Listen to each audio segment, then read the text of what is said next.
വയനാട്ടിലെ അതിപുരാതനമായ കൽപ്പറ്റ എടക്കുനി ശിവക്ഷേത്രത്തിലെ പുനരുദ്ധാരണ പ്രവർത്തനങ്ങൾക്ക് തുടക്കമായി.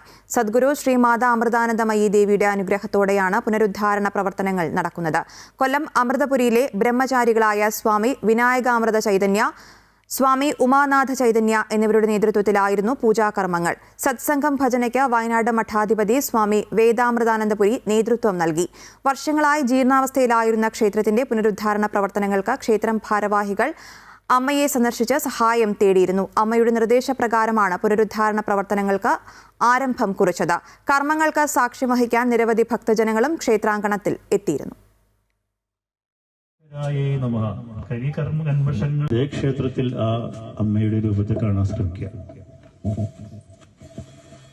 അമ്മ സകല ചരാചരങ്ങൾക്കും അന്തർയാമിയായിട്ട് വിലസുന്ന ആത്മചൈതന്യം തന്നെയാണ് അമ്മ എന്ന് പറയാറുണ്ട്. അമ്മ പറയാറുണ്ട്, മക്കളെ, നിങ്ങളുടെ ഹൃദയത്തിലാണ് അമ്മ വസിക്കുന്നത്, വെളിയിലല്ല. അന്തർമുഖ സമാരാധ്യായൈ നമഃ. കാരണം ബഹിർമുഖ സുദുർലഭായൈ നമഃ എന്നൊരു മന്ത്രം കൂടി പറയാറുണ്ട്. വെളിയിൽ അന്വേഷിച്ചാൽ ദേവിയെ കിട്ടില്ല.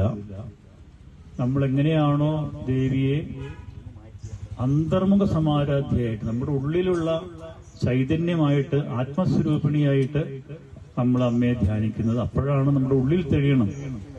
ഉള്ളിൽ തെളിയേണ്ടതാണ് ഭഗവതിയുടെ, അമ്മയുടെ രൂപം എന്ന് പറയുന്നത്. ബാഹ്യത്തിലെ രൂപം നമുക്ക് ഉള്ളിലെ ദേവിയെ ഉറപ്പിക്കാൻ വേണ്ടിയിട്ടുള്ളതാണ്. അതുകൊണ്ട് ആ പരാശക്തിയായ അമ്മ നമ്മുടെ ഹൃദയത്തിൽ എങ്ങനെയാണ് ഒരു ക്ഷേത്രത്തിലെ വിഗ്രഹം, അതുപോലെ അമ്മ ഒരു ശ്രീകോവിലിൽ നിൽക്കുന്നതായിട്ടോ ഇരിക്കുന്നതായിട്ടോ ഒന്ന് ഭാവന ചെയ്യാം.